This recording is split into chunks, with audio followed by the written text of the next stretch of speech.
So here's a question nobody asks. What do you do when one of your oldest friends is Toomas Hendrik Ilves, the former president of Estonia, a European Union nation? I'll tell you what you do. You call him. A lot. My name's Andy Valver. I'm a comedian, American-born, now living in Europe because, well, if you could, wouldn't you? I grew up in the U.S., hearing stories from my parents about a country that didn't exist. At least not on any map you could buy because the Soviets had wiped it out. I only had one buddy who understood, Toomas. His parents were also Estonian, also refugees, and Toomas and I grew up sharing the same traditions, same weird Estonian Saturday school, and same conviction that America and Europe were family. And for most of our lives, they were. The alliance held until it didn't. Right now, the relationship that defined the free world for 80 years is coming apart, and Europe is scrambling to figure out who it is and what comes next. Toomas and I talk about this stuff, and it seems selfish to keep these conversations to myself. So here it is, the Continental Rift, with former Estonian President Toomas Hendrik Ilves and me, Andy Valver. Serious politics, questionable hosts. It's July 30th. Welcome to the Continental Rift. This week, everyone is walking out of something. America walked out of the UN and might be walking out of Europe. Europe wants to walk out of Silicon Valley, and Russia would quite like August to walk out of the calendar. Basically, the short items we're going to get into is why doesn't the EU have a disaster department? The U.S. got hot under the collar at the UN. Or the U.S. Department of War has lit a fire in strategic planning departments across Europe. And we're going to take a look at European tech. Toomas, how are you? Well, you people down there in the south are ravaged by fires. We're on fire. Yes. Well, here today it's 19 degrees Celsius for our American listeners. That's 66 degrees Fahrenheit. And so it's cool. That's why I'm wearing my jacket, because otherwise it's too cold here. Well, we had 41 yesterday, which for our American listeners is 105. But you have air conditioning? We do have air conditioning. No, we don't. It's Europe. What are you kidding me? But the good thing is, with Europe on fire and the heat waves, hopefully the tourists will stay home. Well, they're going to come up to Estonia, which is the mushroom capital of the world. Apparently it is. Maybe we'll put that in the show notes. Let's start with Black August. You brought this up while we were having our editorial meeting. Russians believe they're cursed. I mean, is that what it is? Yes, it's known as the August Curse or Black August. Russia has had in the last 35 years kind of bad August. So there was the August Putsch in 1991, which we'll soon be celebrating. The Russian economy collapsed. The rubles devalued in August of 98. 99 August was when Putin started doing all his funny business at attacking the Chechens in the Second Chechen War. 2000, the submarine Kursk sinks and he's on vacation and doesn't do anything. 2008, August invades Georgia. So there is this superstition that disasters befall Russia in August. I can see the discussion in the Kremlin. General, what is our greatest enemy? Historically, August. In the Soviet Union, at least, historically, the five enemies were spring, summer, fall, winter, and international imperialism. It's just that because of all of the attacks that Russia has been undergoing recently, where the Ukrainians really have perfected their drone warfare, and the economy is going in a nosedive. This, of course, is creating a good deal of trepidation, since if July was so bad, wait till we hit August. So I'm curious: is this a Russian people things? The populace? Yes, it's just a popular superstition. I mean, sort of on the order of in the early 90s, people would think they would cure cancer by listening to one guy talking on TV, and you had to put your hand on the TV and also send him money. In any case, we had those in America. Televangelists. There are a lot of superstitions, and of course, superstitions really increase when you have censorship and you don't tell people what's going on. Can't say anything bad, so you go to jail. So people get kind of caught up in conspiracy theories and superstitions. So that's where we are. But on the other side of this, these things happen when Europe goes on vacation. So this is what happened in 2008 with the war in Georgia. This was what happened in the Soviet Union collapse in August of 1991. There is nobody home, as it were. Paris is certainly empty, as we all know. People do not follow events because decision makers are all on vacation. So this does lead to certain kinds of problems if, like, the main security threat to the continent of Europe is having a meltdown, and you're having a meltdown in the warm Costa del Sol. Exactly.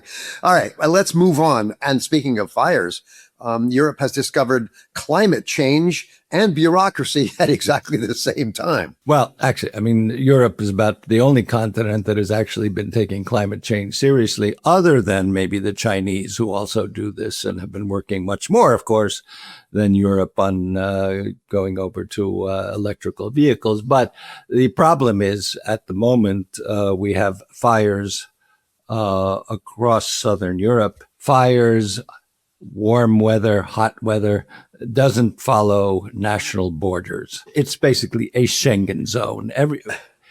Fires don't have to show their passports. On the other hand, the European Union has not quite figured out how to deal with domestic transnational security policy issues, such as fires that do cross borders. They do have some resources. There is a department. But we don't have a dedicated service, a fire brigade, if you will, that would go and deal with these issues. And so firefighting, as with hybrid attacks, has generally been something that is left to the member states. You can rent firefighting equipment to help out countries with those forest fire issues. We actually have. We've rented 22 planes and 5 helicopters, but that's for a continent of 450 million people. Yes. This is an issue that has cropped up every once in a while, where basically it's left up to other member states to come in and help you out. And there's been a history of this, of course. Portugal is now helping Spain and so forth. People are coming to the aid of France and Spain. Yes. Czechia is, I think there's some Greek firefighters, there's some German firefighters. So, people do pitch. They're like neighbors. They come over and they go, oh, your house is on fire. I'll bring a hose. It is an issue that would be yet another one of those areas of security that would be much better dealt with if you were to do it in a EU context in terms of distribution of planes, who gets what. Right now it's a catch-as-catch-can ad hoc. But Europe is really good at organizing rules, organizing food security, organizing all kinds of other stuff. And this one seems to have fallen through the cracks, right? The dramatic increase in temperatures in the past 2-3 years is a new issue. And in fact, recent studies have shown that when it comes to climate change, Europe has been getting the brunt of it far more than anyone else. This also explains why Europe, more than, say, the United States, is concerned about reducing climate change. This is why we have the Green Deal here. Meanwhile, in the United States, the president says that countries that have windmills are all failed states. Oh, Jesus. All right, moving on. So the U.S. got hot under the collar this week at the UN and walked out in fury at the French. Zut alors, what did the French do? Well, what happens is that the UN High Commissioner for Human Rights, Volker Turk, was up for a second 4-year term, and the U.S. voted against giving him another 4 years alongside with? Yes, with Russia, North Korea, Nicaragua, and Mali, those other great defenders of human rights. And this led to the French ambassador in Geneva tweeting out, quote, the U.S. used to be a beacon of human rights, not anymore. Today it stands alongside North Korea, Nicaragua, Mali, and Russia, isolated, and the world no longer listens to it. And the hashtag was hashtag America Alone. Well, the U.S. replied, France, also on X, I mean, we're getting into a Twitter fight here. Right. France voted for someone who has been lecturing free sovereign democracies while cozying up to the world's worst oppressors. So that was like last week. And then Monday at the Security Council session on Ukraine, when it was the turn of France to take the floor, the U.S. delegation stood up and walked out, where the U.S. representative there, not Ambassador Walz, called French behavior a disingenuous grandstanding and said the U.S. will keep walking out until France, quote, renounces its rhetoric. Basically, the U.S. did the equivalent of la la la la la. We're not listening. I mean, okay. I mean, in the broader context, this is another little part of the rift that we see between Europe and the United States. And of course, it is kind of a big thing for the U.S. to walk out on a NATO ally. Can you imagine somebody said to Ronald Reagan and the others, well, the U.S. voted with the Soviets. They did what? I mean, a lot of people saw that French tweet and said, well, they kind of have a point. Yeah. But the U.S. was angry about that. And, here we are. At some point, will this just get swept under the carpet? This is like yesterday's news, or are there real implications? Well, you actually don't know when it comes to the U.S. government at the moment, because if it gets to Donald Trump, he may decide to escalate. If he doesn't pay attention to it, which is also, So this is basically like a food fight in a middle school cafeteria. Yes. Well, that's going to be like Big Macs versus Gruyere. Gruyere is stickier. But the French are famously independent-minded. Are they gunning to create a non-American alliance? Well, I don't think they are, but maybe the United States is. Yeah, they seem to be doing a really good job. All right. So up next is we're going to talk about the European posture review, which apparently has nothing to do with slouching. Well, it does, because the Europeans have been slouching. So we're now referred to as the slouches over there. I'm not sure, but I'm sure that's how they're referring to. That's how Elbridge Colby is referring to us, although slouches. Well, I think actually that's probably far too nice a term. Well, I know, but this is a family show. The United States, which has been promising since the beginning of Donald Trump's return to office, has been promising to look over what the role in security is in Europe, or in NATO, to be precise. That means, how many troops do we have in Europe? What kind of weaponry will they have? Will we have fighter planes there? A big issue that has not been looked at very much, either in the European or the U.S. press, actually has to do with the role of the United States in various sort of inside details of how an army or how a force works.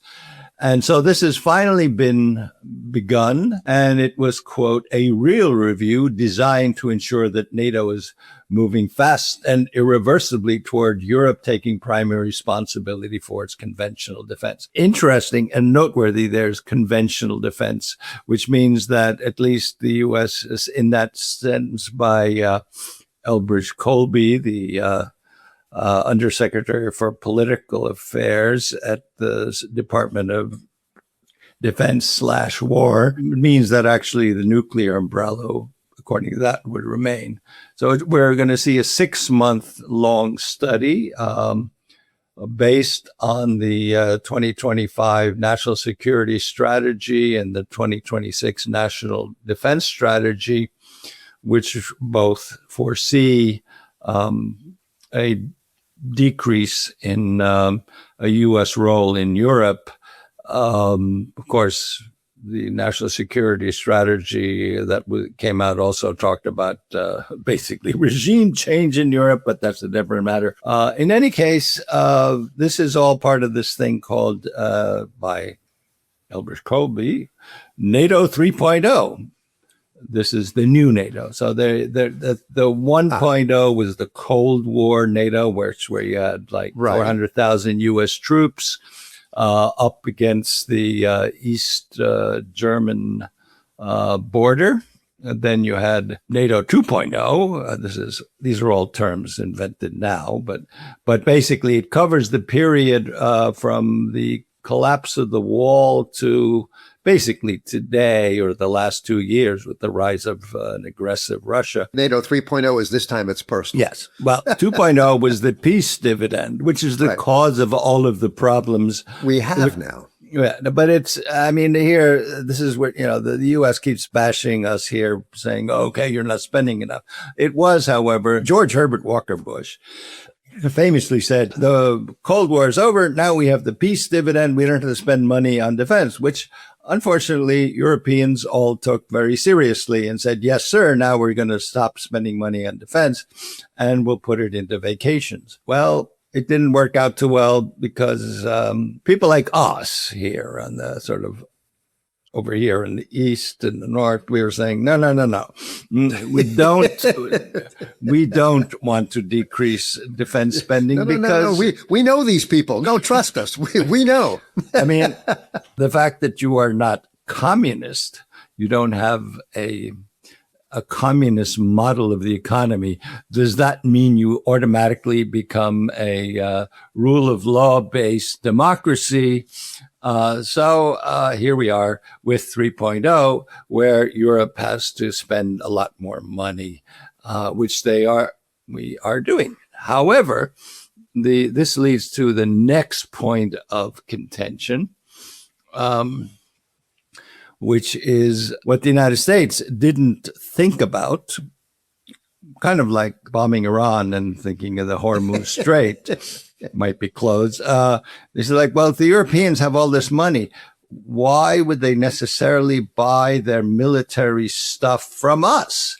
And in fact, this is precisely what's happened, is that the Europeans said, oh, we have more money and we need to help our industries. We'll buy stuff from the US, but when it's really something we don't have or we don't produce, but they do. So why would you buy a tank from the United States if you have Germany producing tanks? Why would you buy jets from the United States when, in fact, France and Sweden produce very good fighter planes? So this is an ongoing controversy, and we'll see how it goes. Okay.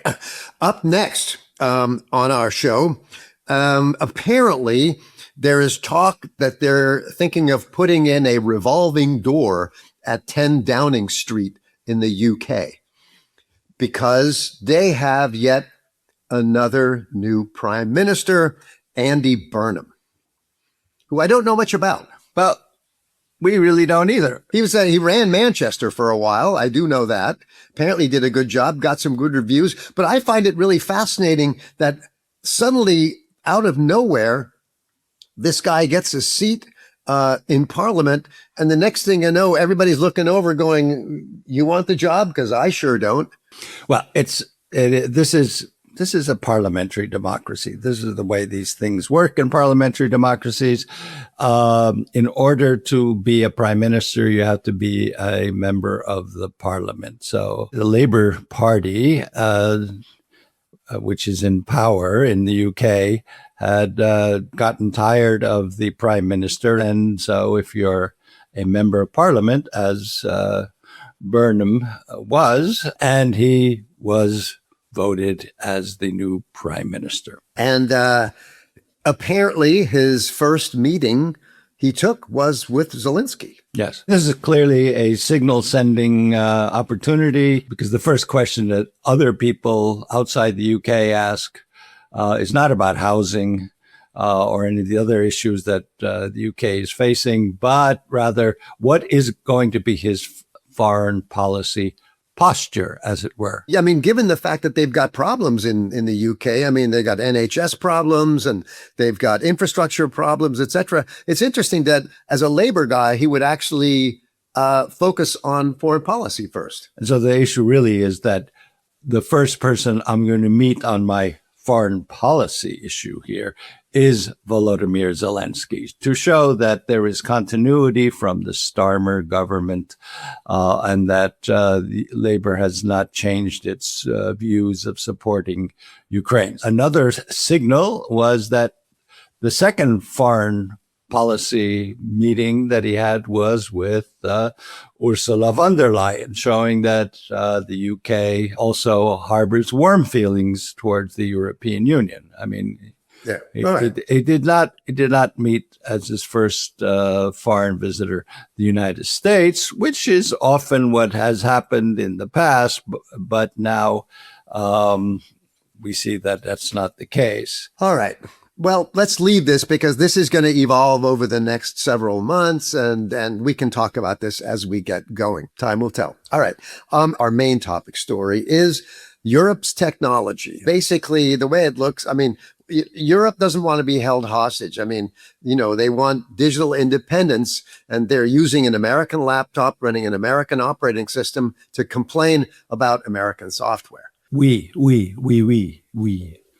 No, we are using American software right now. You know, I'm surprised Estonia hasn't invented some sort of software, because we're good at that. We have. Okay, well, then, you know, maybe we can. 25 countries use the open source software used in coordinating government activities. So we have, but that's not the point. It all started when the European Commission last week finally rendered its decision to fine Google $1 billion US for antitrust issues. Now, the antitrust thing is important because basically they found that Google was directing people who searched on Google to other Google-related products, and you're not supposed to be doing that.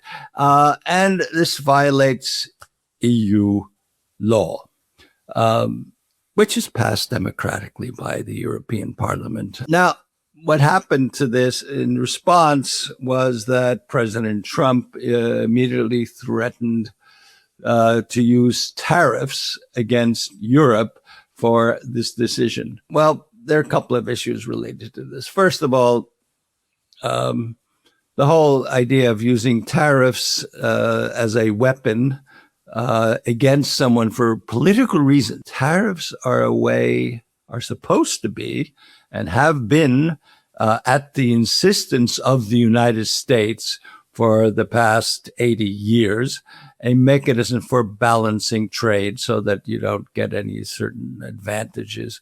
It is not meant to be a weapon.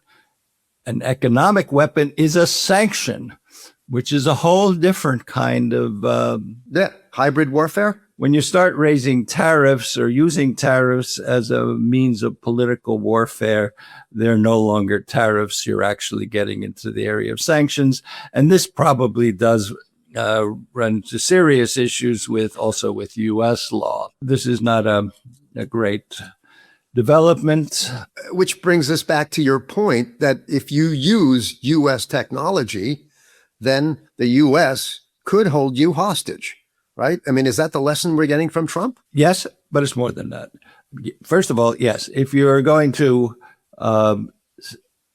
fine a U.S. company, doesn't matter if it's technology, for violating antitrust law in Europe, the United States will object and then will put tariffs on you.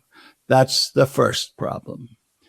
The second problem has to do with what we started out with, that we're all using U.S. tech. And the issue in Europe is that, can we trust the United States? We have already seen instances where the United States has limited tech use in Europe. Already under the Biden administration, the United States divided Europe into so-called tier 1 and tier 2 countries, which had to do with the kind of chips you were allowed to purchase. Some countries could, some countries couldn't.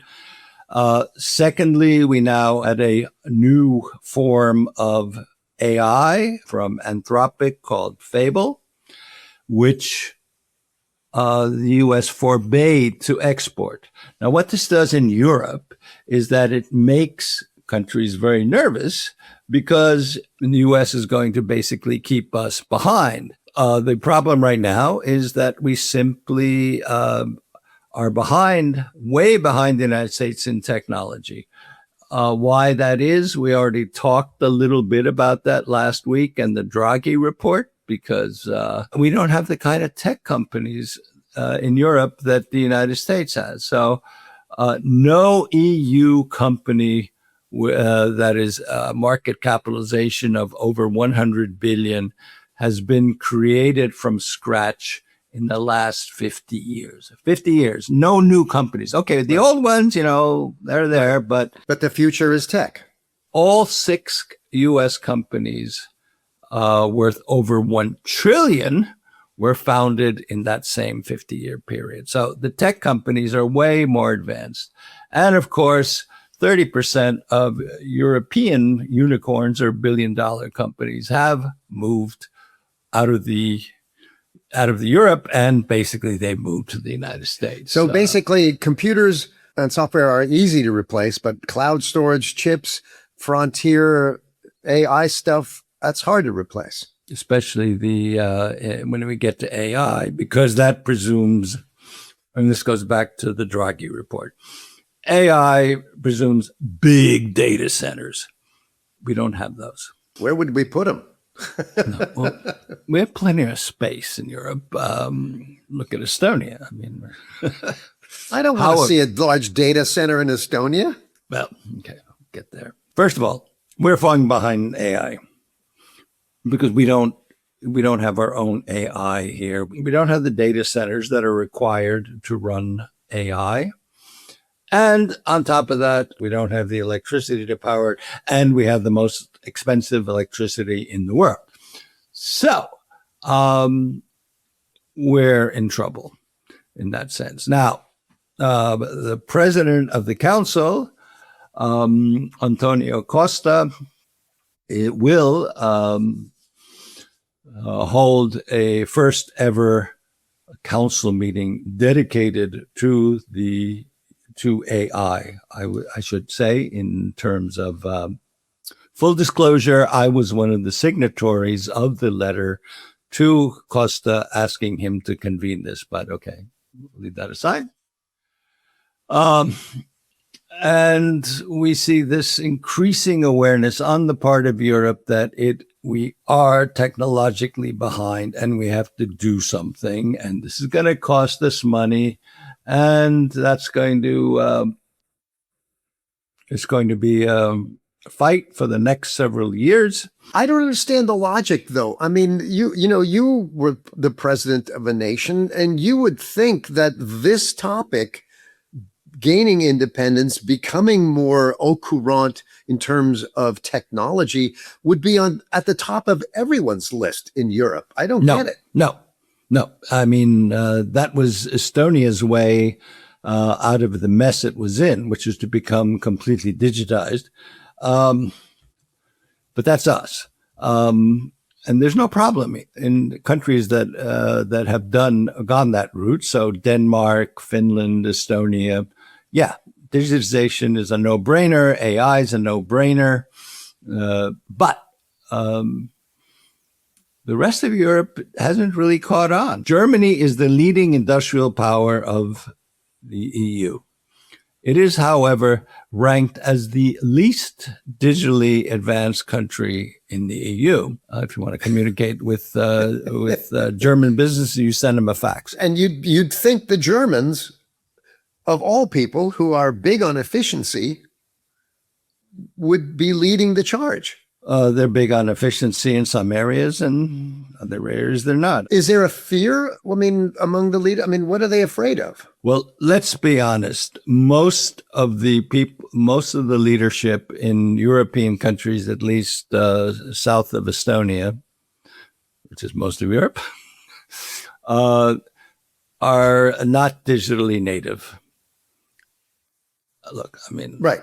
I'm a weird guy. I learned to code in 1971 in high school, and that was like a one-off program. The point is that Europe has not been at that level of digital sophistication among the political leadership that we see in other places. You don't have all these tech people in the parliaments the way you do in, say, California, where you have people who are from the software sector who have run for office. The other problem is that there is a Luddite strand in European politics, and we have to recognize it's there.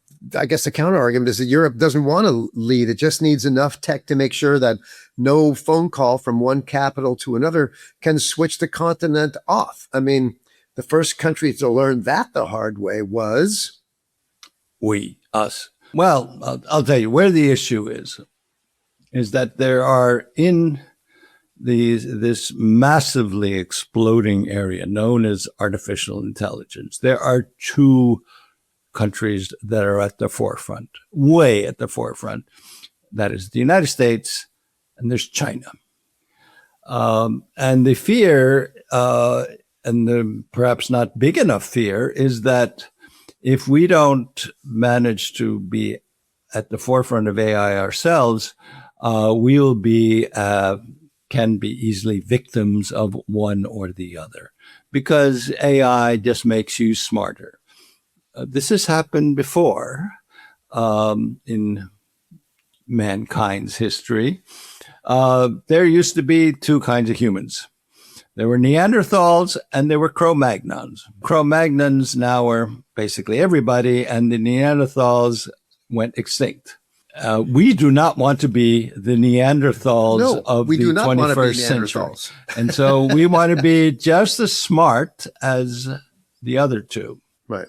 Well, hopefully Europe needs to wake up and get smart about this, but you don't seem to have a lot of hope for this? Well, I think that people have not realized the extent of not always friendly powers having far greater AI capability than we have. And we see that between the Southern Europeans who want to spend as much money as possible on agriculture and the Northern frugals who want to limit the amount of money spent on anything, the understanding has not yet reached either group that it's not about agriculture and it's not about 19th century economic theory about not borrowing money. It is about our future survival as Europe. So in wrapping this up, essentially, Europe needs to wean themselves off of U.S. technology. I imagine we're working on it. This is a very big topic about the EU and technology, and we will come back to it, I'm sure, many more times in the future, because this is one of the hot issues of the time. I would say that other than the heat, in Southern Europe, it is the only real hot issue overall. I mean, we will see lots of fighting, infighting, and all kinds of issues, be it taxation, be it borrowing, and all those things. But Europe's survival as an entity really depends on Europe becoming a tech powerhouse itself, or we will be, to quote Mark Andreessen, eaten by software. And on that note, thank you. It's always so much fun to talk to you. I want to thank all of you for tuning in and giving us some of your time. I want to thank my co-host, the former president of Estonia, Toomas Hendrik Ilves. I'm Andy Valver. This is a Fresh Lens production, all rights reserved. We will see you next week on the Continental Rift.